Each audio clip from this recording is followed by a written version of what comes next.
ఒక బోగస్ కేకే exit poll survey గురించి.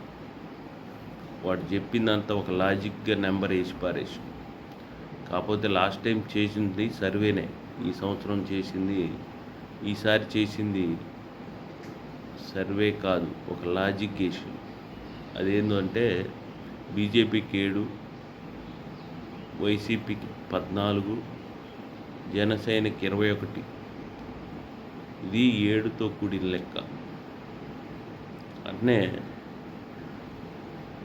టీడీపీకి వస్తాయన్న 133 కూడా టోటల్ కూడితే 7. నేను చెప్పింది అబద్ధం అయితే, కరెక్ట్ కాకపోతే ఆయన ఏ విధంగా సర్వే చేసిండో అది వివరాలతో కూడినది వీడియో పెట్టాను. అప్పుడే జనాలు నమ్ముతారు. నేను చెప్పిన లాజిక్ కరెక్టా కాదా అనేది కామెంట్ రూపంలో తెలియజేయగలరు.